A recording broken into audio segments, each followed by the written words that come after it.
I'm back. What's goody, y'all? Uh, Sorry about the 2 week delay. Uh, First week, I was really just not in a good headspace and I didn't want to record. I wasn't gonna be into it and it would have been seen on the screen. I guess maybe I should record on those days too. I hear Joe on his podcast all the time saying there's plenty of times where he don't feel like it, but he come and give it up anyway. So I guess I like to do things right and organized, so I don't like to present anything if I can't be at my optimal or at least most functional as possible. But I apologize for the delay. And last week I was just really tired. I'm not gonna lie, guys. I was exhausted. I didn't sleep well during the week, and by the time the weekend came, I was just out of it. I got a lot stuff going on. Once I closed the laptop and I stopped recording, I got a lot on my mind. I got a lot to sort out and figure out, and it is exhausting. So you pray for me as I pray for you, and but I'm back. I hope everybody had a good week. I know certain parts of New York and Jersey were going through a flood. The rain with the rain on, I believe, Wednesday night. So I hope everyone made it safe. If anyone lost a loved one, my condolences. Um, I know my boy E, his basement flooded, so I know he wasn't the most pleased about it, but it wasn't that much damage, so I'm happy he got the assistance that he needed. And the damage, there wasn't a lot of damage. It flooded, but it wasn't a lot. It was a lot, but you get what I'm saying. It wasn't like catastrophic. It wasn't as bad as a lot of other people who I saw on their Instagram have it. So that's a blessing because it could have been a lot worse. Um, to all those who had damage from the flood, I'm praying for you. I would be annoyed if that had happened to me. I don't like a lot of unnecessary inconvenience, and this seems like an unnecessary inconvenience to say the least. Um, we'll talk about how, or not we'll talk about, but I'll get into what New York can do because I've called this a few years ago. Me and Eric was talking about this, I think, last year or maybe the year before about New York. New York has kind of fallen behind in terms of their maintenance of their city. But so I'll get into that a little bit, maybe toward the end. But it's good to be back talking to you guys. Like I said, the goal is to not keep talking just by myself, and the goal is always to expand this thing. Like I said, you look at hip hop, you look at sports, you look at finances, you look in kids stuff, you look anywhere else, fashion, weather, you look anywhere else, and there is a spot and a lane for podcasting and content that people will listen to. I don't know too many Adventist or at least Christian podcasts where young people like myself and even older people or younger than me get to express their opinion. So we view the world a lot similarly, especially in reading Jordan Peterson's books. There is not too much difference between how our mind works and our temptations and how we think and how we feel and how we process things.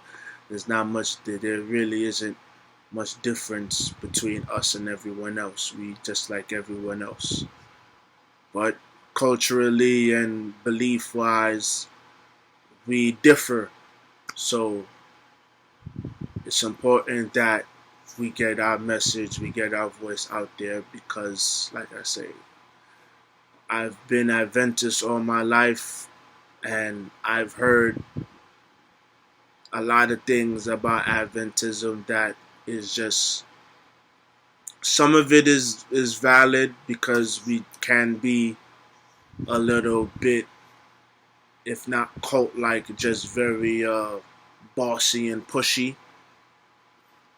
And other times there's these misconceptions about who we are, what we do. So it's important that this thing takes off so that, we can get our word out there, we can get our voice be heard, and people, if someone can, learn something from what I'm saying and hopefully potentially what other people are saying, or at least getting in, have it in the back of their mind, that's the goal. But we'll get into that later down the line. For now, let's talk NFL season real quick. It's upon us, and Thursday, I believe, is the first game, Buck versus Cowboys. I ain't room for no damn Cowboys to win that game. I stand by what I said about the NFC East. I think the Giants win the division. I'm not sold on the Cowboys. And I think Tampa's going to win that game. There's nothing really more to talk about. I will say that the Patriots cutting Cam Newton was a little bit of a surprise. I didn't think Cam was playing bad, and he wasn't. But I guess Bill wants to go with the young bull, Mac Jones, and I don't have a problem with that because Cam is not a backup, and I know he put out a statement that Cam doesn't have a problem being a backup. I don't think so either. I just feel like Cam still has starting years left, and the Patriots had a good enough team around him where I really felt they'll make the playoffs. I still think they'll make the playoffs with Mac Jones. But I felt Cam should have been the starter. Now I know Belichick says it's not the COVID or it's not the vaccine.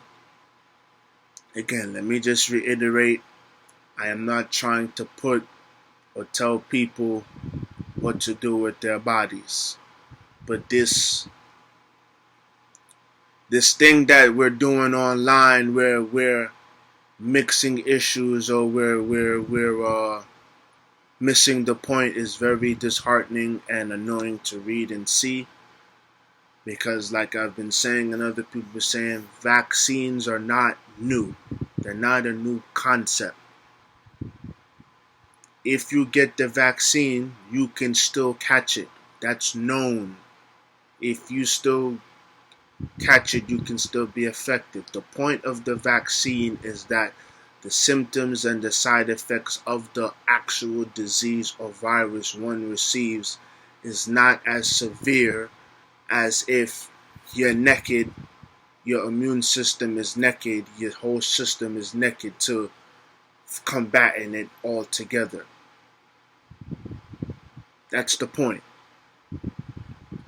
And because companies and corporations and people and people work for the government, people work for the medical association, people who are higher ups are in charge, they're reading Facebook, they're reading Twitter, they're reading Instagram, they're seeing the conspiracies, they're seeing the theories and the logic behind the vaccination talk. They're reading these things. People who own businesses, people who own restaurants, people who are just regular people sharing their opinions and spreading of misinformation. That spreading of misinformation is leading to people not getting vaccinated. So of course, companies and other places of business are going to kind of now mandate or kind of push towards getting vaccinations mandatory. You can't come to the game without having your vaccination card. You can't come to work and not show your vaccination card. I don't blame them. What did you expect them to do? Vaccines are over 200 years old. It's why we've lasted so long. Again, look up the Spanish flu of 1918. That bad boy didn't last. That bad boy wasn't no short-lived thing. That thing lasted 2 years, from February or January 1918 up until April 1920. That's 2 years. That's 2 years. Do we want to get out or not? So, in terms of Cam Newton, my point with Cam is, let's say Bill is totally right. Vaccination had nothing to do with it. Well, you misunderstanding vaccine protocol, COVID protocol, like Shannon and Skip said, you opened the door for Mac Jones. You can't, if you're a veteran, you have to do whatever you gotta do to stave off the young guy coming for your job, because Mac Jones is coming to start. He's a first-round pick. He come from Bama. He come from good pedigree. Saban and Bill Belichick is like this. So, and I believe Mac Jones is going to be one of Alabama's best quarterbacks, because Alabama hasn't really been a quarterback factory. They opened up their offense. They changed. Saban made the adjustment. You got Tua in Miami. You got Jalen Hurts in Philly. You got Mac Jones in New England. I think all three are going to be great. Mac Jones is in the perfect spot. Bill Belichick is not going to fill your plate to the degree where you can't manage what's on your plate. He's going to ease you in. They got rid of Sony Michel. They got a stable of running backs. I like their receiving core. I like their tight ends. I like their defense. I think they're going to be a really good team. And you mishandling COVID protocol because you're not vaccinated and you caught COVID last year. You missed 2 weeks last year because you caught COVID.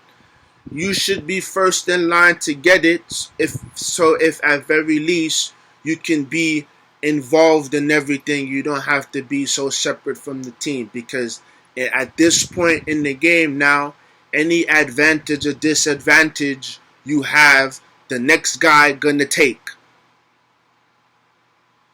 It's all about advantages and disadvantages, and you don't want to be on the other side. Jordan Peterson says it all the time, and you guys know me. As much as things are about understanding, and as much as things are ain't necessarily about right and wrong and all that yada yada bull crap, at the end of the day, you want to be on the right side of reality. You want to be on the right side of the COVID protocols, because you get to do what you want. You get to do what you want. You can be among your teammates. You can go out. You can do this. Yeah, you may still have to wear a mask, but it's a lot better because you're not restrictive. You don't want any restrictions with this thing. You want to have your freedom to do what you want to do. So it is in your best interest to get vaccinated. And that's why these mandates are going out. There's nothing wrong with the vaccine, guys. You have to understand. The unvaccinated people are what's holding up this progress and process. Naturally, things are going to mutate, because people are just running around not there. You know, people don't take care of their hygiene the way some people who watching this and myself do. You know, people don't. You read in all these white folk and there's plenty black folk too, so people in general. You know, people don't bathe properly. You read it, I don't bathe. If I don't see the dirt, I don't have to really shower. Then they got the kids involved in the same deal. Like, what do you think is going to happen? This is going to spread. This is going to mutate. It's not a surprise. If you're vaccinated, that protects you against everything. That don't mean you can't possibly catch it, but it's not going to be as severe. That's the point. There are degrees to things. And so for Cam, you opened up that door, homie, by mishandling the COVID protocol. And again, you caught it last year. You know what it did to you. You missed 2 weeks and you weren't the same. Lamar Jackson had it last year. And a couple other guys, they had it and they said, hey, I felt different. Well, you can't be ignorant and you can't be so naive to these things that are going on. So my point about the Pats is, Cam, you fumbled the opportunity. You have the right to do whatever you want to do, but understand that there are consequences for that.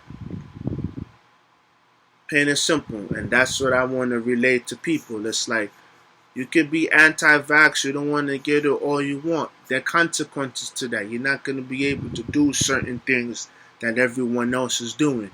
And you can't blame the companies for almost having to push a mandate to get people. Because I'm sure these companies don't want to see the people lose their job. They don't want to see these people lose their livelihood. They want to keep you employed. They want to keep you on the payroll. They want to keep you alive and well. If these vaccinations and these things are out together, they would have done it already. They would have done it already. They would have done it already. You guys should get the vaccination, because the longer this thing plays out, you're going to prolong progress. And you're going to be on the losing end of it. You're going to be on the losing end. No, it's not the mark of the beast. No, it's not any of these conspiracy theorists or these wild ideologies. And again, no, vaccines do not cause autism. If you guys lost your mind, you guys got to stop watching these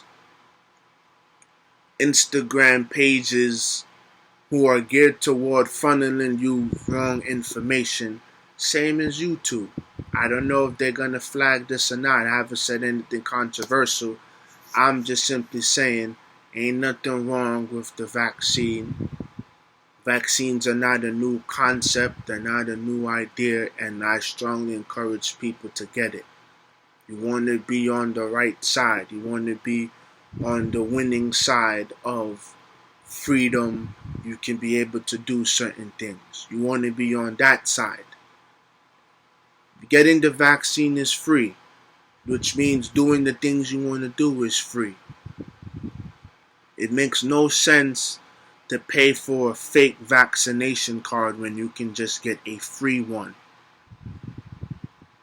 You got to use your head, and you have to stop listening to these social media occupators, if that's even a word, meaning you're not a doctor, but you play one on social media.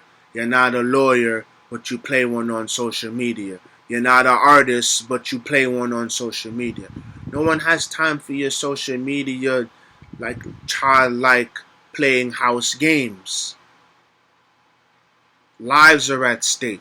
And again, a lot of people who are saying these things, you have children. You have children who are going to be in school, who are going to be among other children whose parents think similarly to you, and who are not as well versed in hygiene and taking care of themselves as other people. You're going to be dealing with teachers who believe similar things, who are not as well versed as you in terms of hygiene. They're not going to be as stern as you taking care of yourself. That's why they spread. You bump into people, you touching this, you touching that, you're eating this, you're eating that, you're breathing in this, you're doing this, you're among people, and they're just going to spread quickly. One turned into 100, 100 turned into 2,500, 2,500 turned into this, that, the third, and that's how it spread. There's a documentary on Netflix, I don't know if it's still there, about diseases and how quickly they can spread.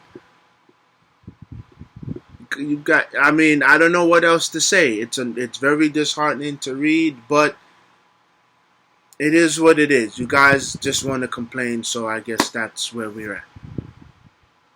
But to close the Cam Newton stuff, you left the door open, bro, because it was in your hands.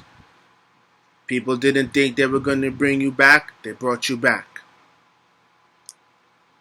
I thought it was a great move, and you had an incentive-based contract, so you could have earned more money than the guaranteed contract that you got.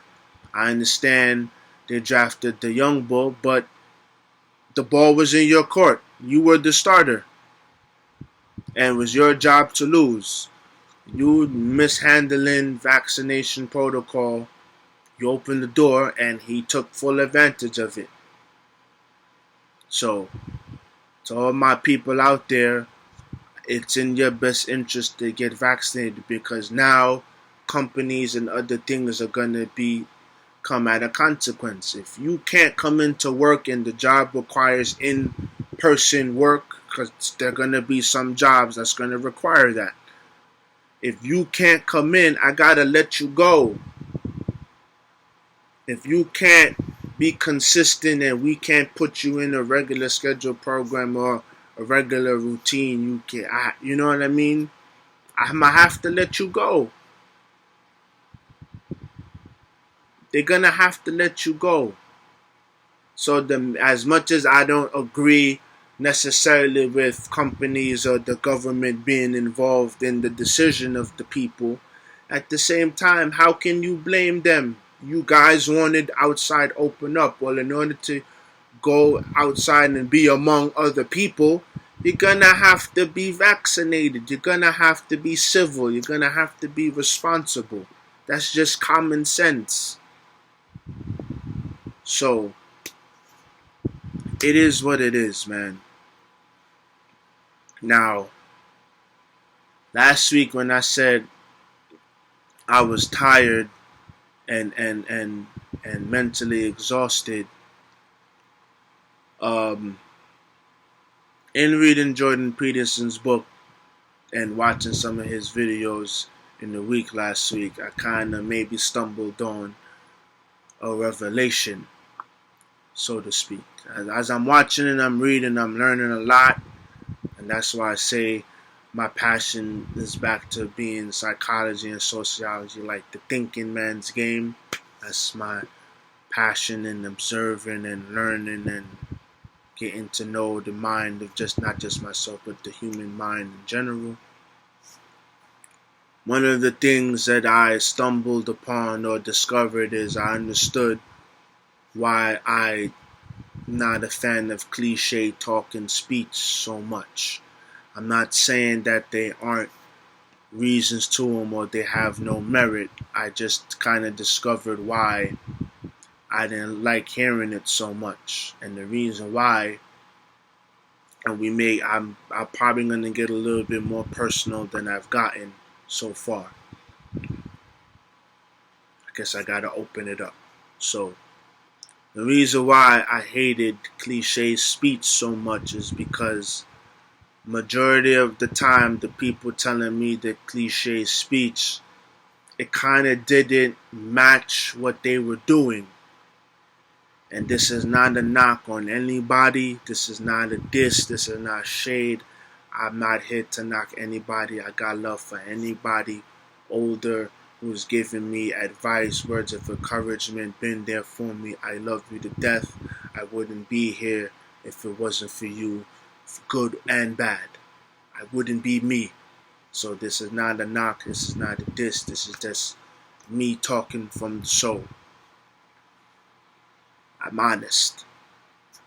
The reason why I don't like cliche, because who it's coming from, the words don't match. It's like it's like giving me financial advice and you yourself I'm not seeing the fruits of the advice.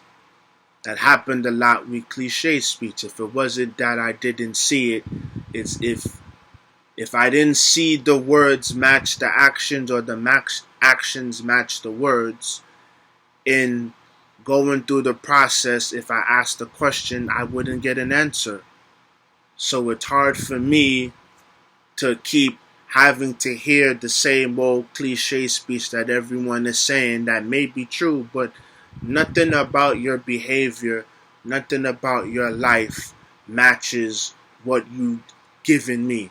And then on top of that, if I'm willing to give you the benefit of the doubt, because I want a lot of people to take me into their process, into what they're going through or how they're dealing with it themselves. What is it that they're feeling? How are they think? What are they thinking when this happens? What are they feeling when X happens? A lot of times there would just be some vague answer or some answer that they felt God would want to hear from their mouths, and I can't get with that. So it's hard for me now to kind of like not make decisions, but it's kind of hard for me to go along with what they're saying if I can't get no tangible evidence, or at least no tangible communication as to why it is you believe in this, or what about this is working, what about this isn't. It's hard for me to do that.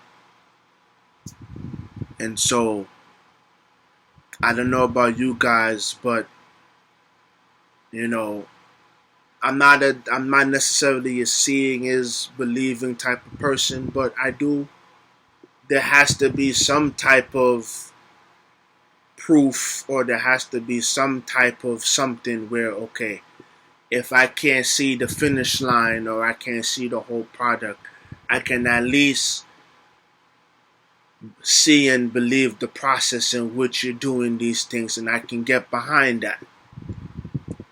And I can get behind it because not only can I see the process, but I can believe in your honesty. And a lot of times when I hear cliche, like I said, it's a lot of just what you think God would want to hear, and I don't want to hear that. Don't give me a Christian answer. Don't give me a biblical answer because you think that's what God wants you to say. Give me a real answer, because He already knows how you feel and how you think. He's just waiting for you to say it. If you believe it. If you believe in the universe, same thing. It's hard to get behind that and see behavior and it don't match, and then it's coming from people who I love and trust, so it's doubly hard because it's like I don't want to diss you or dismiss the things you're saying, because people have been there for me. I can't necessarily, at certain stages of my life, I couldn't afford to burn bridges or just completely dismiss. I ain't have nothing. So I kind of had to try your way because it was better than nothing. But it's hard for me to consistently get behind that and get the same results. So that's part of a lot of my daily conflict, even now. I'm trying to get the cliches to work for me, trying to understand them, and trying to fit a process and a routine that best fits me. I believe in Christianity. I believe in Christian education. I believe in Adventism. But like I said, I'd be lying if I didn't constantly feel at times that it works against me. I'd be lying. And I know other people feel like that too. And that's just constant struggle, because it's not as if to say I don't see any unsuccessful Adventists. I don't see any happy, Adventists. But for us, or for the ones who are struggling with their faith, what do we do? Or the ones who ain't trying to give up their beliefs and believe for real, but maybe, maybe fear a little bit is holding you back from, maybe you don't want to upset God, or you don't want to completely just cross the line and just say forget the Sabbath and forget this and go do your own thing. I'd be lying, if I said that wasn't a thought or a real thing that crosses my mind sometimes. So again, this is why this platform is important, because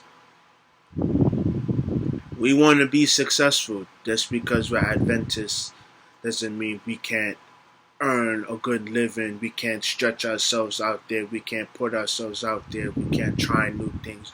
We can't expand ourselves and push ourselves beyond the limits that we have put on ourselves and be the best version of ourselves. That doesn't mean we can't do that. And Jordan also says something to it. I agree with it a lot. It's something that I'm battling in my own house and family, that a lot of times people's virtues or morals, more often than not, or even a lot of time, maybe let's say 50-50, but a lot of it is fear-based. Like, you're a coward, in other words. Like, you're afraid to do that, and so your morals or your virtue is not necessarily one of nobility or honesty. You're a coward. And it's masked as virtue, it's masked as morals, because you're afraid to do this, you're afraid to do that.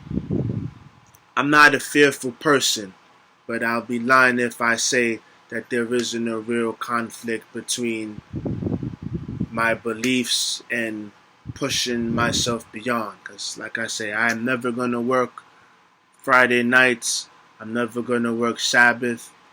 I read my Sabbath school lesson for the week last week, at least the Friday part, and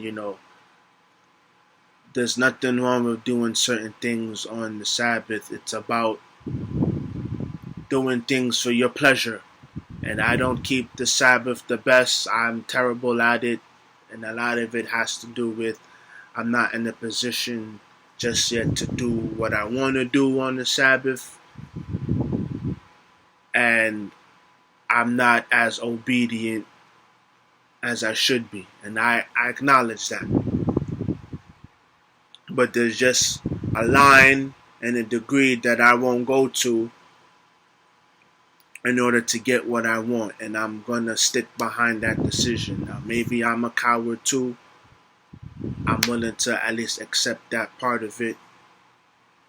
I have a healthy fear of God and His words and His repercussions.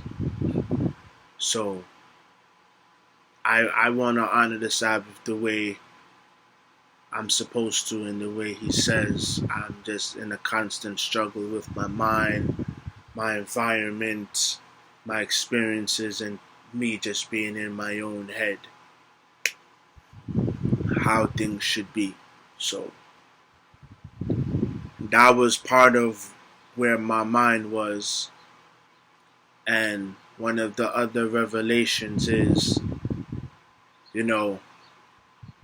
for those of you who know me, I don't have the strongest relationship with my father. At times I've hated my father.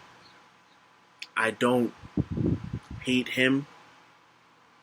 I have a strong dislike for him, and it's a strong resentment that I'm working on relieving myself of.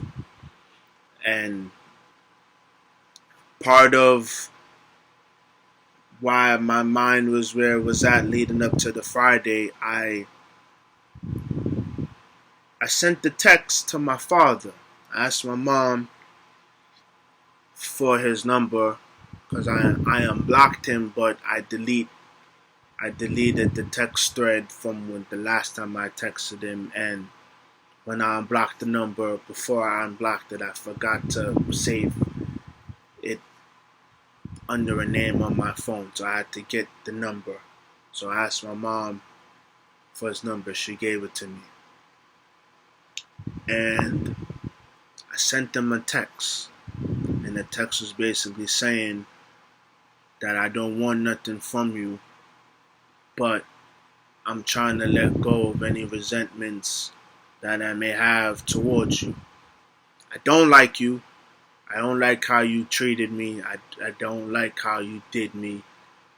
And I don't like the fact that constantly going up it always seemed like it had to be, even as I got older in my 20s, it seemed like I had to pick between both parents. I wanted both of them.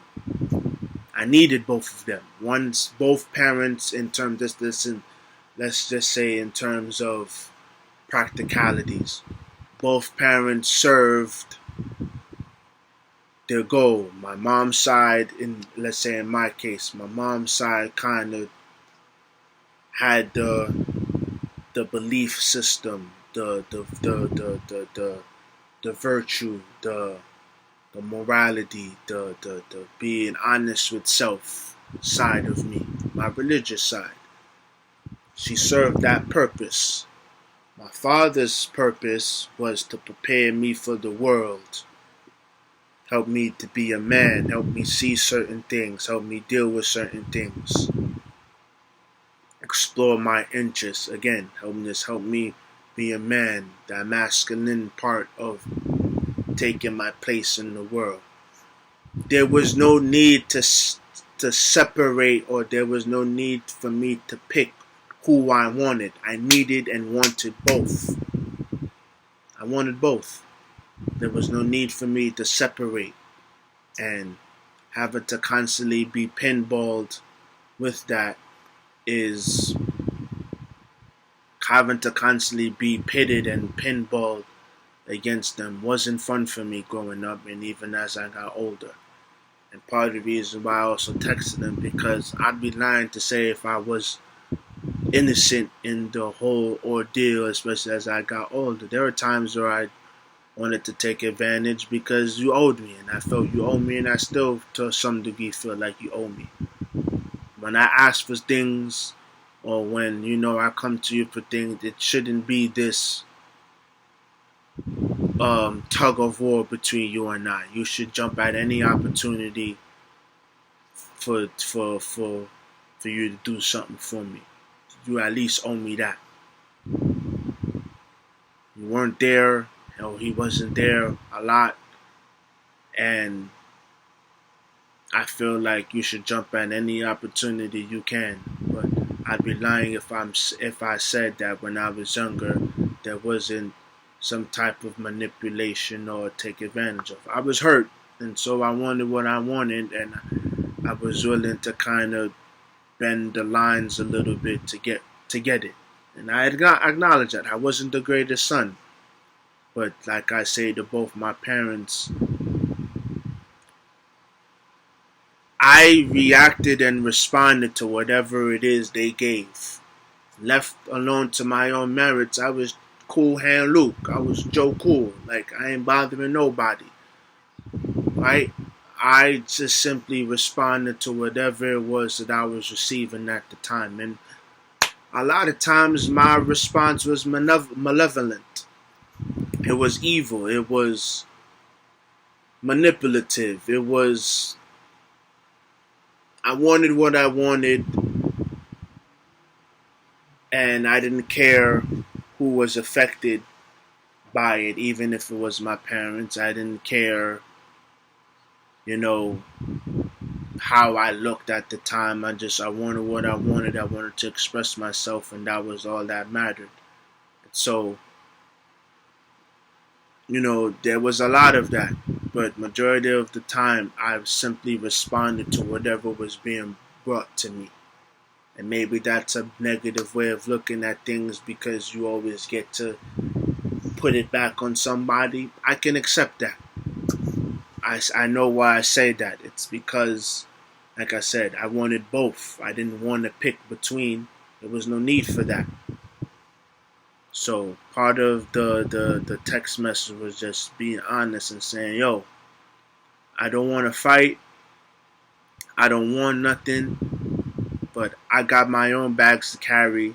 I'm giving you yours. I don't regret not doing certain things. I don't regret the length of time we went without speaking.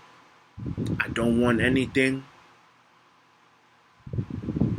I understand that mom wasn't always right. I understand you had a lot of points that were well taken. But the mere fact that you dipped, you kind of negate, or you kind of exclude yourself from voicing your opinion. It's like It's like people in the country who voice opinions on certain things going on in the world or in their state or in their local government, and then when come time to vote, you don't exercise your right to vote. Well, you're disqualified from giving an opinion. You can't speak because when it was time to cast your vote or to voice your opinion, you chose not to for whatever reason. And so you're disqualified. You disqualify yourself when you walked out, when you did what you did, when you treated me and mom how you did it. You disqualified yourself for just completely leaving me to pick up the mantle of man of the house at an age where I'm still learning me, let alone having to take on this added masculine, man of the house, manly, adult, mature responsibility that I'm not ready to handle at the time. Now, I'm old enough and ready to handle it now, but now I don't have certain resources because I was all effed up in the head trying to figure things out. I made poor decisions. I did the feelings thing where... Sorry, I was checking my water.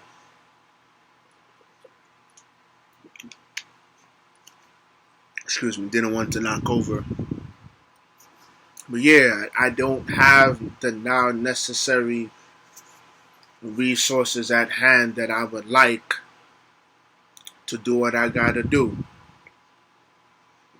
And that's part of the stress. Part of the stress is me trying to get a decent paying job because the plan was never to not forget school. I want to go back to school, especially me getting back deep in my passion of psychology. That's where I want to go. That's where I know I feel the best useful, getting people to being among people, communicating with people. Like I say, I talk on Instagram with people back and forth all the time. We swap stories, we swap experiences. And so you blend that with sports, and you blend the sports with connecting to young people. There's a great work to be done.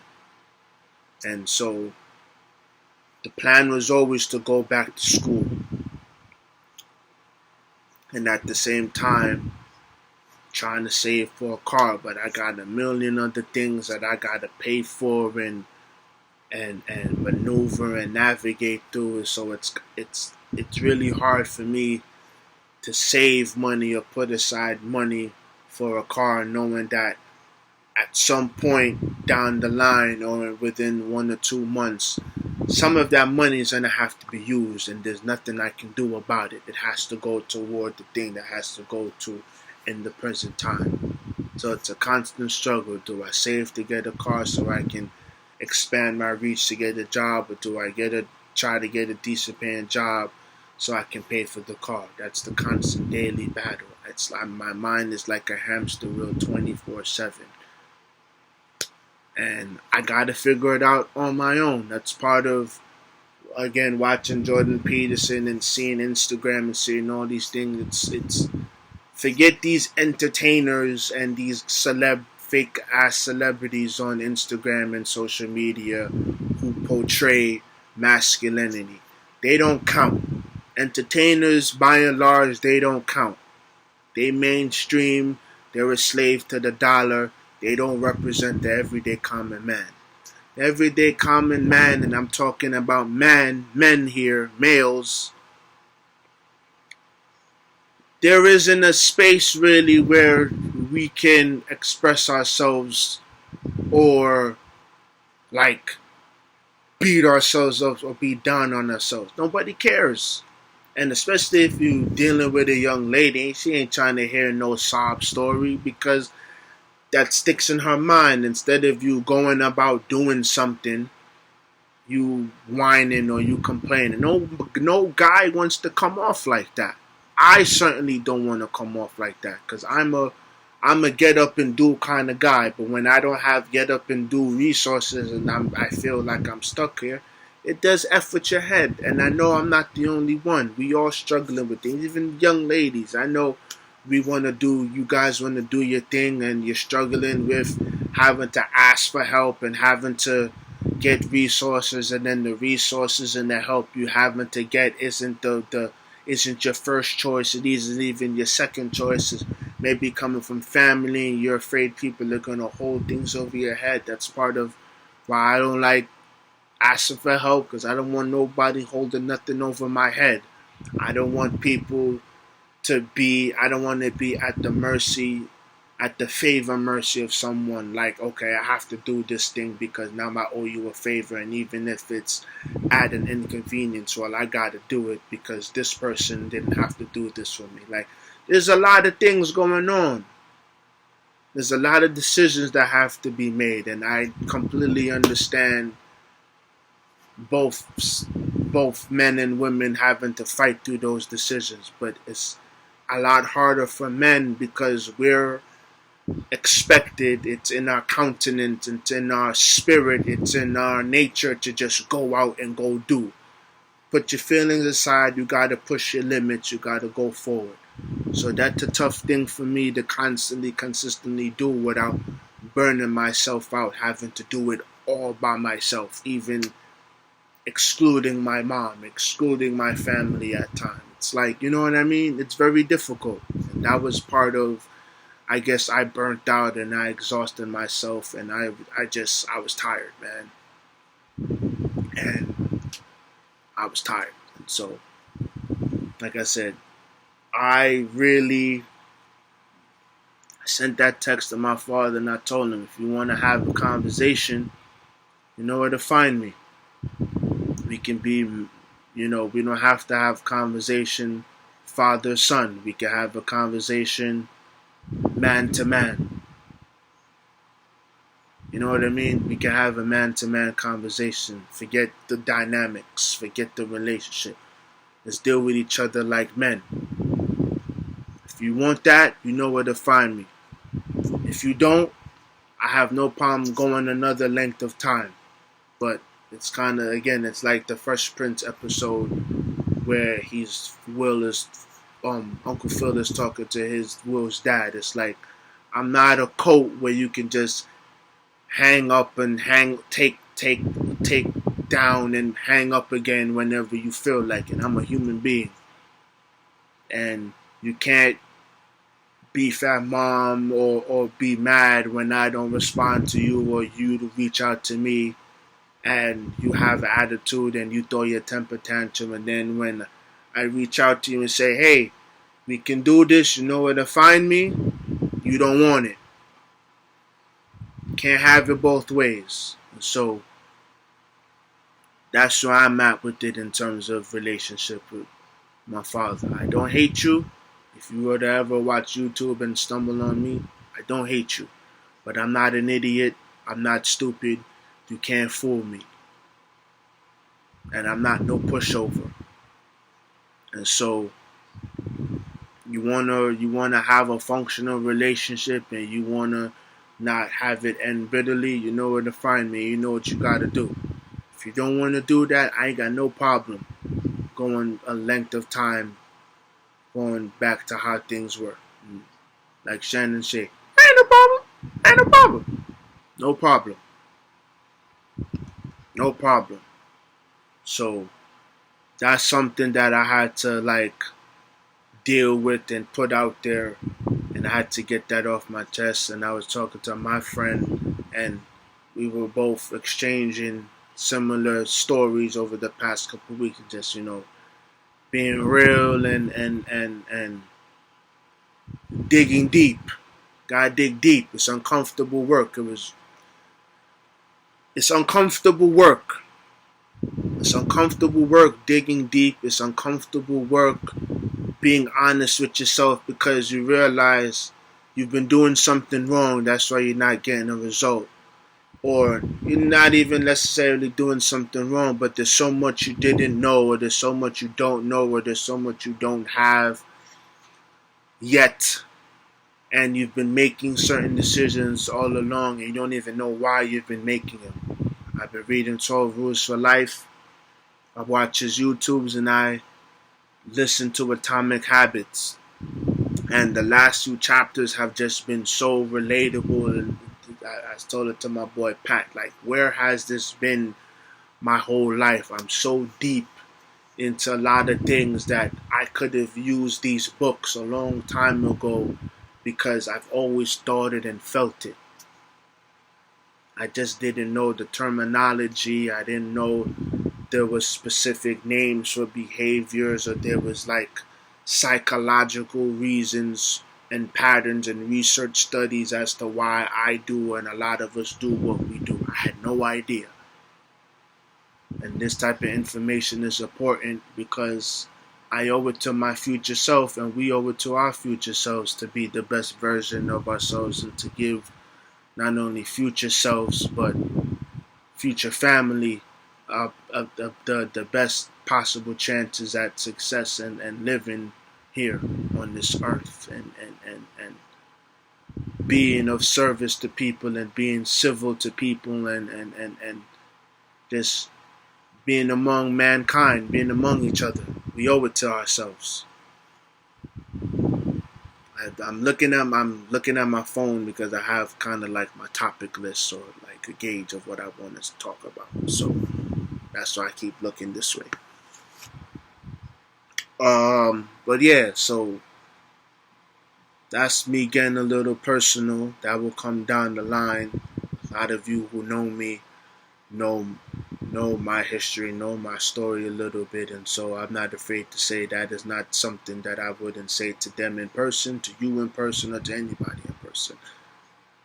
So that's a lot of that.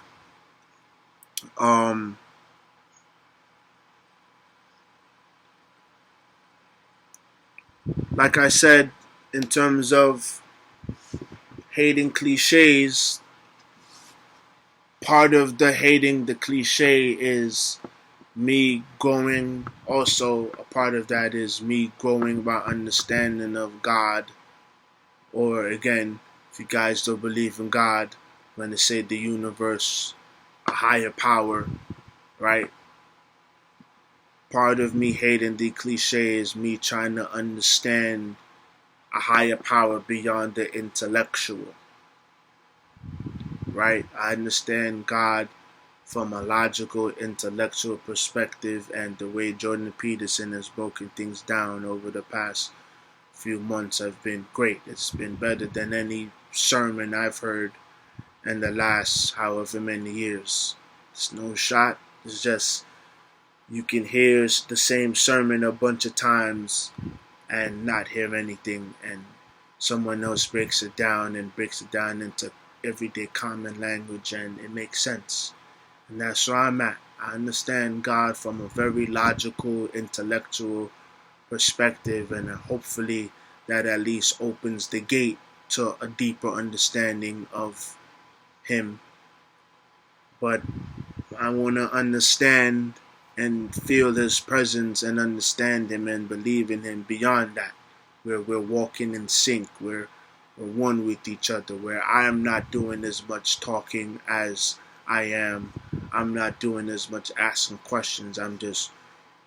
We walking and we talking and we're in peace with each other, and I'm not second guessing anything, and I'm confident that He's leading and He's guiding, and even if I don't get certain results that I want or expected, there's a reason why things are going the way they are, and it's just something that it's part of the game of life that one has to go through. I'm trying to really learn God from myself, and so, that was one of my prayer requests this week. I guess my family was on the bill. What my church does, what they lift up specific people in prayer weekly, certain families, and I guess my family and my name was the week up, and that was my request. I want to understand from a logical. I want to understand God beyond the logical and the intellectual. I want to feel Him. I want to really know that He walking with me, And so I know that's a lot of our prayers too. How do we know? Can't text Him. We can't call Him. We can't necessarily go to His house and go see Him. in person. So how do we know that we are? You know? And that's what I'm trying to wrestle with. And you guys know I've said it before. I say it again. I'm willing to wrestle with God, man. I know I'm going to lose. He's supposed to win. I don't want to win because me winning means I get my way, and my way is stupid. I'm an idiot. I don't know what I'm doing. As much as I'm intelligent, it ain't of my own accord. It's all God. I can't lean on it. Leave me leaning on me. I'm an idiot. I'm a fool. I don't know what I'm doing or saying. What do I know? I'm gullible and just as vulnerable, just like everyone else walking the face of the earth, past, present, and future. So I'm susceptible and vulnerable to life's ills, just like everyone else.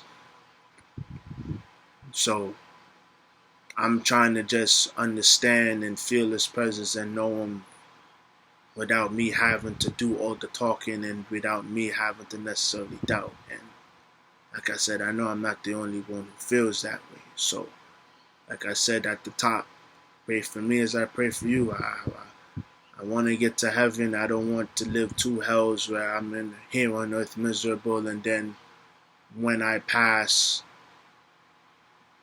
and the Lord come back, I'm stuck here again. Like, why live two hells? You don't have to live necessarily hell on earth either. You can push yourself, but you get it. You understand it. Before I go, I wanted to really talk about certain psychologies and again why the social rules are important and why things are the way they are. And you guys know I'm a huge wrestling fan. The Rock is my favorite wrestler. I can do the people's eyebrow. I learned how to do the people's eyebrow from young. I had the t-shirts. I walked around, if you smile. I walked around saying, it doesn't matter what your name is and all that. Stone Cold was my guy. I love The Undertaker. I grew up on the Attitude Era. I grew up a little bit on the Ruthless Aggression Era. I remember 04, the Blue brand, SmackDown. SmackDown is personally my favorite brand. SmackDown to me is better than Raw. I love wrestling. You know my Mount Rushmore of wrestling: Rock, Austin, Flair, Undertaker. Those are the four. Those are Mount Rushmores. Wrestling's Mount Rushmore. I love wrestling. Part of the reason why I love wrestling is when I hear these guys tell the story about how they got into the business and what they had to do and the in-ring psychology, and they're a lot like the everyday common man. That's why I love it.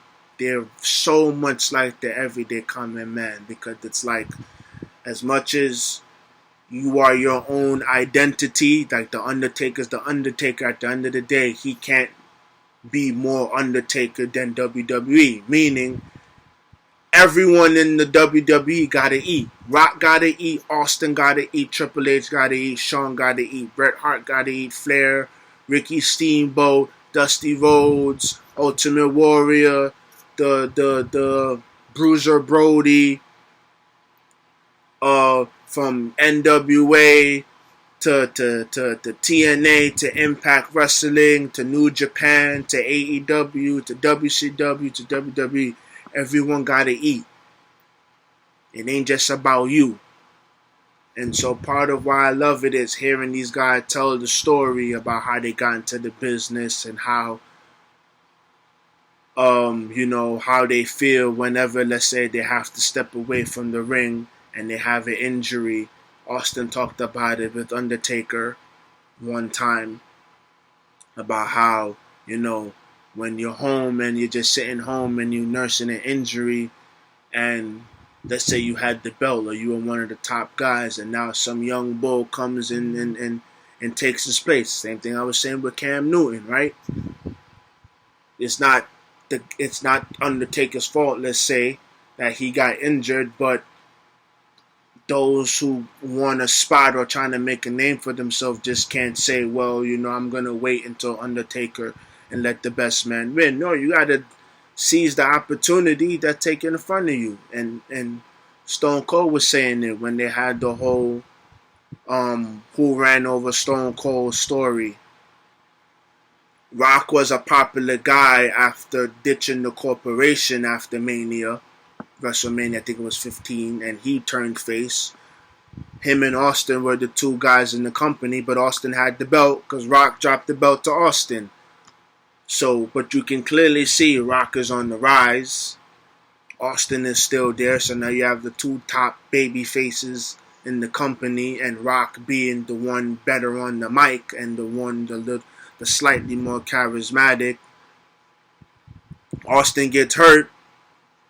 Rock takes over. Rock never looked back. And of course, Austin seeing that as much as they boys now and it's the greatest rivalry ever, of course, if I'm Stone Cold, I'm like, damn, this guy really coming along. And then you come back, it's like, yeah, I'm back and they love me, but Rock's still the guy. Like, I'm the guy too, but Rock been holding it down without me. Hearing and seeing that dynamic is great to hear because it's like we can all relate to that. But one of the main things what I love is the in-ring psychology, especially in relationship with the fans. And this is why this arbitrary notion that the rules don't matter and things are just whimsical, it's bull crap. It's bull crap. It's this utopian ideology that will never happen. It's this fake, make-believe feelings ideology that will never happen. It will never happen. So part of the in-ring psychology is, a lot of times you're going to have a good guy and you have a bad guy. To rewind and to put a pin, what I'm saying in terms of good guy, bad guy, Cody Rhodes, son of Dusty Rhodes, the American Dream, he's in AEW, and there was an interview where he was like, the good guy, the bad guy, heel versus baby dynamic is a trope of the old. And Jim Cornette is great, and he's hilarious on YouTube and his reviewing of matches. And we were in agreement. It's like this whole notion that you can just dismiss things that have always worked is nonsense. Like, you need a good guy, you need a bad guy, because the fans have to have someone to hate and love and to get behind and to boo, because that gives the respected wrestlers in the ring their proper response to work in the ring. So if I'm a bad guy, but I'm not really being a bad guy, it's like I'm of no use to the good guy in the ring. If we're both, that doesn't mean that two good guys can't have a match together or two bad guys can't have a match together. But the best dynamic is the crowd has someone to hate, the crowd has someone to cheer. And in order to get heat as a heel, you can be a great in-ring wrestler, but that's not your role versus the baby face, the good guy. You want to be as terrible as you want to elicit as much heat and hate from the crowd and your opponent as possible. So you want to break the rules. You want to hold him. You want to, if you stomping him in the corner and you got your foot on his neck, you want to choke him out and you want to push him to the point to the 5 count. Right?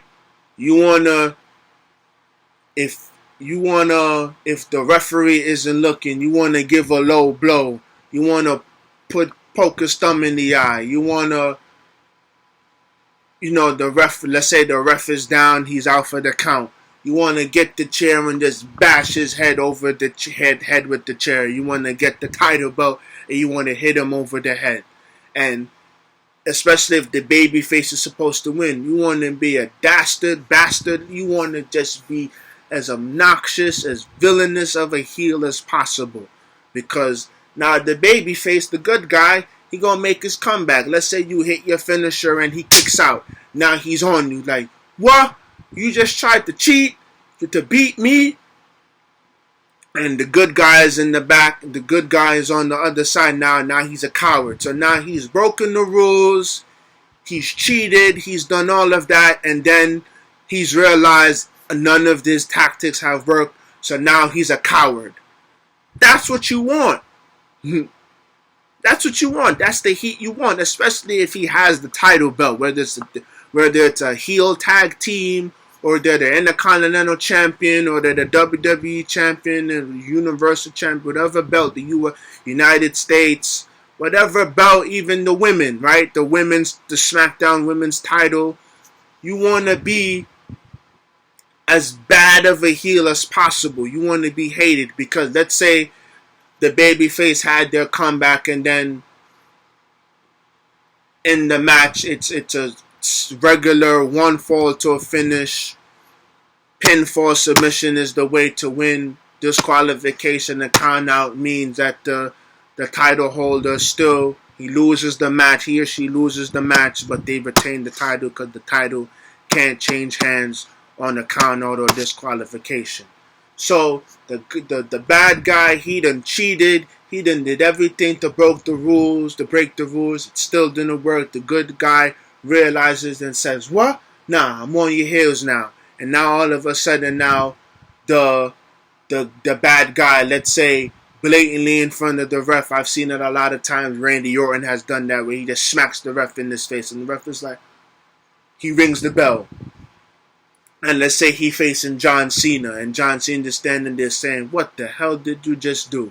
Cena won the match, but Orton retained the title, and you hear the crowd just, boo! That's what you want. That's the type of heat you want. That's what you're looking for.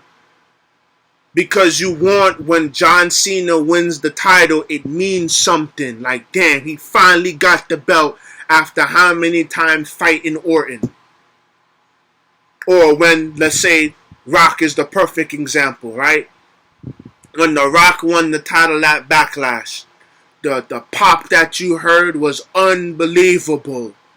Because the fans wanted Rocky to win the title. But let's go back. Rock Ender was going at the McMahon-Helmsley faction. We remember that. Vince comes back around mid-March. He comes back because Triple H and Stephanie has run roughshod in the WWE. The Rock puts his career on the line Monday Night Raw. Him and the Big Show. If The Rock beats the Big Show, he's going to WrestleMania. He loses the match, he's leaving the WWE. The match starts. Shane McMahon comes and he's the special guest referee because he's in Big Show's corner now. After a pay-per-view, No Way Out. So Big Show comes out. So now Rock's back is against the wall now. Not only is he facing 7 foot, 500-pound Big Show, he has to win by pinfall or submission to get to WrestleMania. Shane McMahon, who's the special guest referee and who's in the side of, who's in Big Show's corner now, is the ref. So now Rock is having the match. Rock hits the people's elbow. Earl Hebner comes sprinting down because Shane got hit with the chair accidentally by Big Show. Rock hits the people's elbow.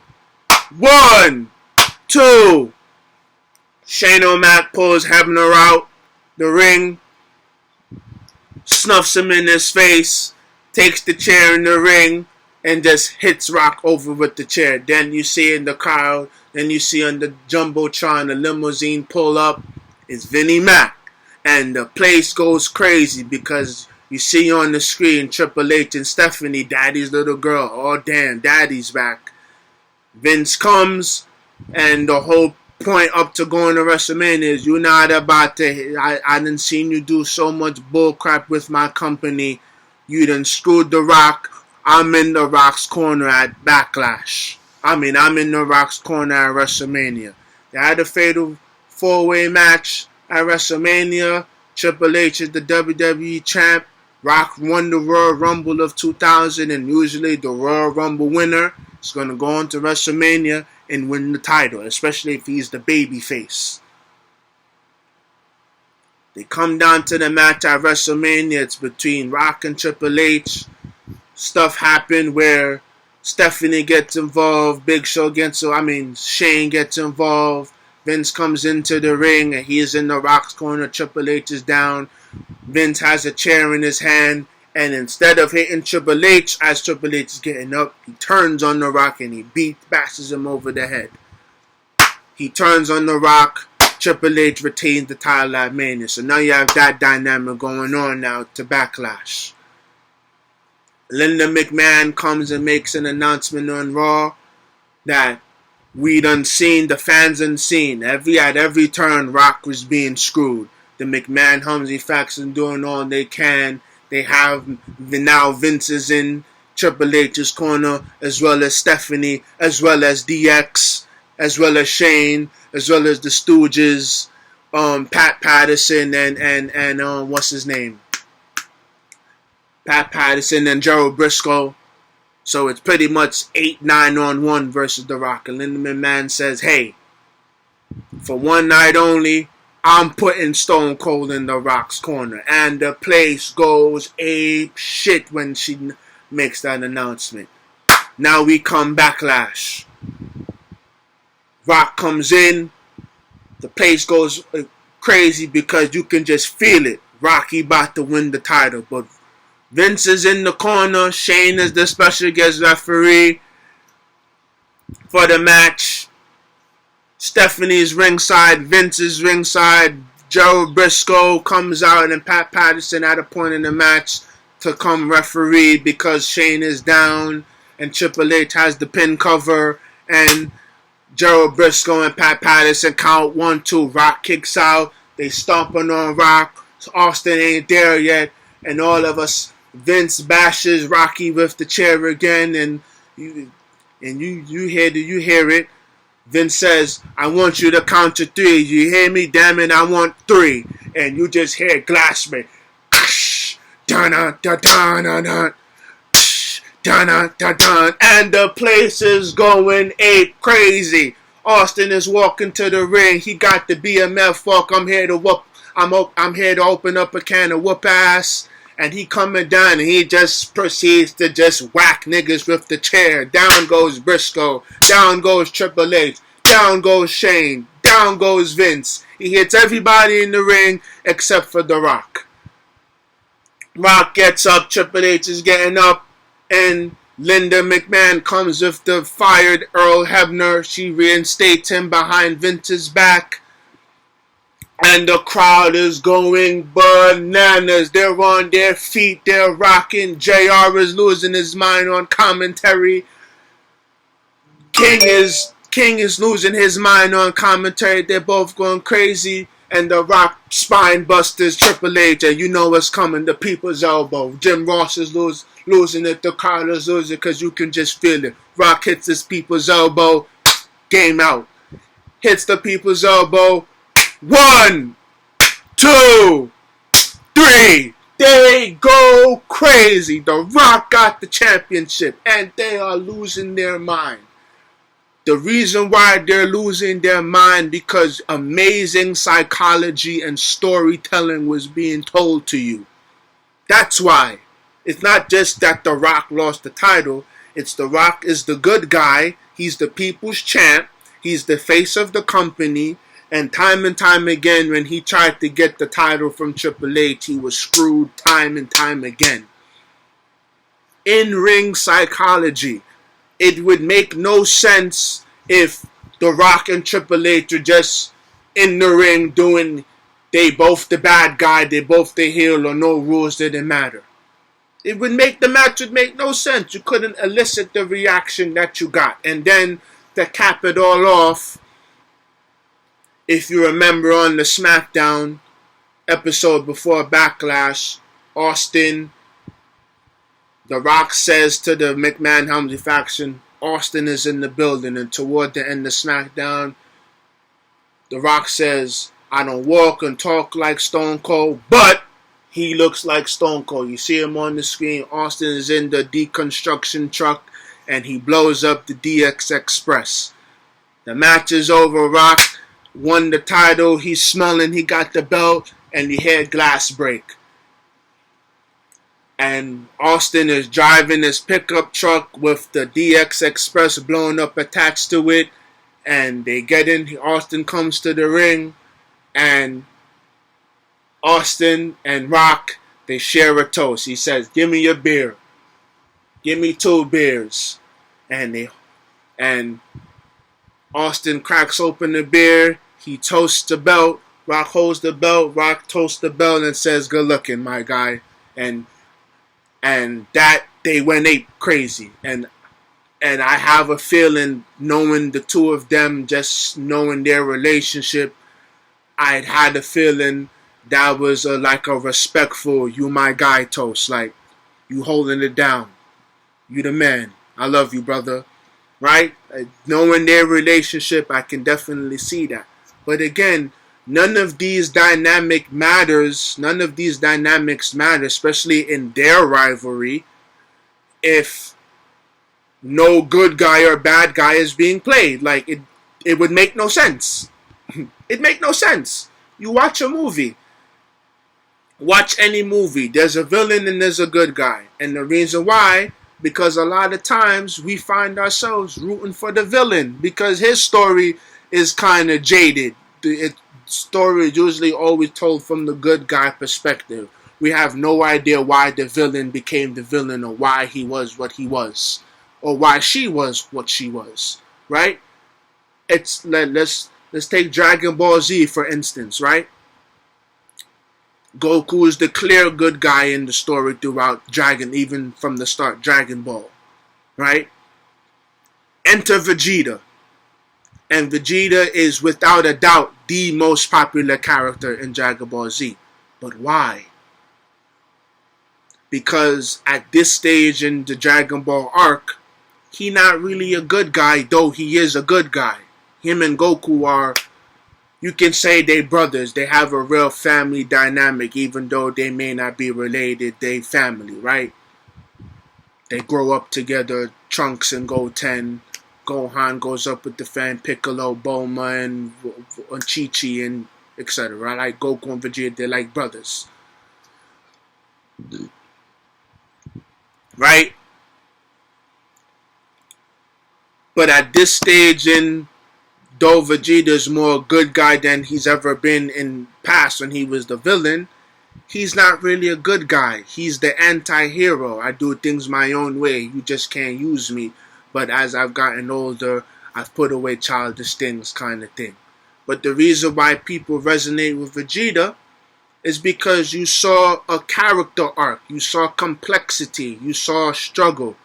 Remember the Frieza story where Frieza damn near kills him and shoots him in his heart, and Vegeta is telling Goku the story about why Frieza is so dastardly, and he's crying, and Goku's like, "Yo, we ain't never heard for Vegeta to even be vulnerable like that took a lot of pride." And you know Vegeta's a Saiyan pride guy, right? And if you want to fast forward to now, he, especially in the beginning of Dragon Ball Super, where he knows Lord Barry's, I probably haven't said his name right once, but you get what I'm saying. You know who I'm talking about. And because he knows who he is, he's willing to dance and make a fool of himself to distract, because he knows who this guy is and he got reverence, right? You don't get that type of vulnerability, character attachment, if there wasn't a good guy and a bad guy dynamic. There isn't something to lean on. And it's like that in everyday life, right? We're a lot good guy and bad guy, good girl and bad girl. We're both. And the situations and the circumstances of life a lot of times tilt us more one way or another. You factor in a lot of variables like environment and family, and maybe things that are genetic and psychological and substances and outside things, and you have the decisions that mankind makes, right? But the dynamic of good and evil, like, that's not just arbitrary, it's not just whimsical. This whole nonsense is just like, this thing where the rules don't matter and you could just, be above them. It's not going to work. It's not going to work. And you can clearly see it in things like professional wrestling. You see it in Dragon Ball. You see it. He does a great job of talking about Lion King and Beauty of the Beast and Pinocchio. Like, again, I said it in a couple of episodes past. The writers and the animators and the people who did these movies are much smarter than us. And they made that movie dynamic so well that a child can understand. And when the child is hopefully watching the movie with his family and parents, especially at first watch or maybe second watch, the parents can understand it and watch with the child so that whatever questions or whatever the child doesn't understand, the child can now turn to the adult parent and can get a feasible explanation, at least enough where the child is 4, 5, 6 years old and can understand it, to now where I'm 30 years old and I'm seeing the psychological pieces of Beauty and the Beast, of Snow White, of Alice in Wonderland, of The Lion King. It's beautifully done.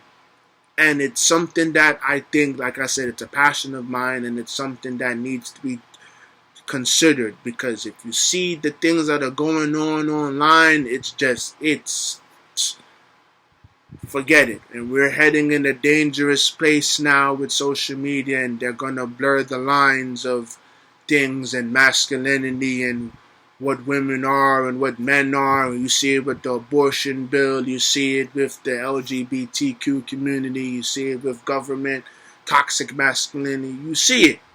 It's happening right before our very eyes.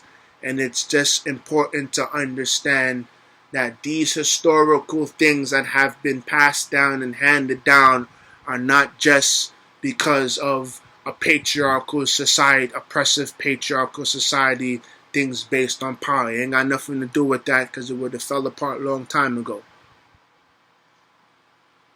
Right? It's a psychology and understanding our being and understanding that we are so more vulnerable than we realize, and understanding that we are a lot more evil than we give credit for. We're a lot more effed up in the head than we give ourselves credit for, and we give human beings for. The fact that we are as civil and competent as we are now in society, and it has its worms. The reason why things haven't fallen off, because mankind is maintaining some type of civil discourse and discord with each other. And so understanding that things are not there are two sides, and it's either or, and while there is gray area, you have to try to find the balance in between. You gotta stay the straight and narrow. You gotta find the balance between, like he would say, the political left and the right. Because there are times where we need liberals, where he said it where it's like, there are times where, yes, we need to open things up, and there are times where you have to tighten the ship. And in order to know when these dynamics or when the best time to do them, you have to have the conversation. But you can't be so extreme, and you can't be so closed-minded, or not even closed-minded. You can't be so bound to things being this one way that you don't see that both sides is needed. So it's important to understand these dynamics. It's not just BS that I'm saying. It's not just Jordan Peterson as a professor giving lectures. No, this is everyday life, and we're seeing it, and it's playing out. So it's important, man. It's important to understand our emotional and psychological intelligences, because that's how we function. And the better we know about it, the more compassionate we can be with our family members, with our kids, with our employers or employees, or with people who are going through things, and with ourselves. Because we can't save the world if we don't take care of ourselves. It's like what they say on the plane, right? in order for you to save, don't try to save someone else's oxygen mask or help put someone else's oxygen mask on until you put yours on first. You got to save yourself first. You got to work on yourself first before you can go save the world. That's one of his rules, and I agree. So I'm about to get out of here. This was I guess this was a therapy session that I needed. But it's one of his rules, and like I say, I'm not trying to impose my beliefs or ideologies on anyone. I'm not trying to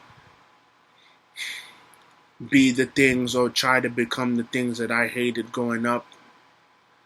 I'm just of the mindset that these things are important, and if we don't watch out, decisions are going to be made, laws are going to be passed, and at the end, the kids is always going to be the ones left holding the bag because they can't speak for themselves. They need their parent or they need competent adults to make decisions for them.